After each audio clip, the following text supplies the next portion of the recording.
Hey, welcome to Futures to More, Futures Networks Live and Positive Points for Breakfast. We'll show you what we did on July 7th. And you can see the bullet points over here. The call was firm up, and what we ended up doing is the market was kind of extended already. But so what I'm doing now with my stops is once I go past my stop. So I've got a 4-point, a 12-point, and a 5-point stop. So if I make 4 points positive, I raise my stop to 2 or 1. If I go 12 points, I raise it to 4 to 6, just depending on the market. And if I go 5, I raise it up to 2 to 2.5. So in this case, that we shot up, we made 12 points, a little more than 12. So I rose it to 6. It came back and got me out. The same thing happened in the S&P. So it's keeping me positive, I guess. I don't know in the long run whether that's going to be a good thing or a bad thing. I'm going to keep an eye on it and see what would have happened. In this case, we would have been stopped out on both of those. So it was good that I did what I did. In the Russell, we missed getting stopped out by 0.2, and then it went to a fill. So overall, it was a good decision. And now let's look at the limit orders.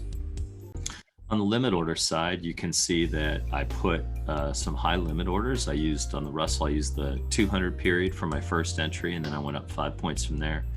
Got in both to the limit and the DCA. My average is around 22.74.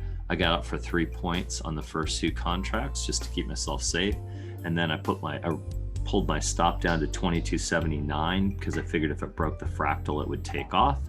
And sure enough, it didn't. And it came down and I got 8 points on 2 more contracts. So an average of 5.5. Never got into a DCA, but did get into the limit order on the NASDAQ, and 1 contract, 24 points, the other 50. So an average of about 37. And then I thought about putting a DCA on because the all-time high was up at 43.50, but I just put 1 entry right where this former high was at 8 o'clock, came up and got us, never stopped us out, and then went down, and I got out right before the 200 period for 8. So it was a good morning. We hit our targets on both the NASDAQ and the S&P. And then the Russell, we split the uprights. It kind of didn't go back up as much as I thought. We have a new all-time high at 43.50. Still could go to 43.80. So it's been bullish. 43.17 is now the bottom support, and anything above close above 43.25 to 27 is super bullish. So I'm picking in today 43.25 or 43.55. Nailed the end of day on the NAS also.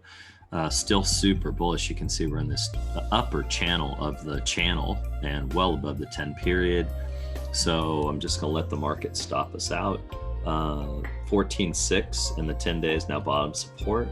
And basically we had a new all-time high around 14.820.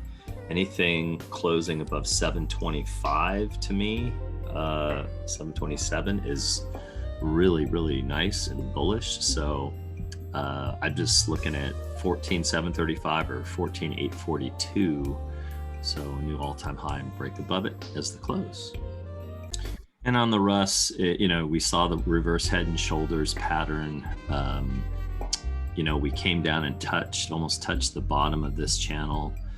You can see that we missed, it finished in between my 2 calls. The other side would have been this line. So I would have been probably right on if I would have thought that we would have ended in the channel, but I didn't. So 22.43 now bottom support. And we didn't close above 22.76. So to me, that's going to kick over and it's going to be right on this and most likely potentially go down and test 22.30. So 22.05 looks to be in view also.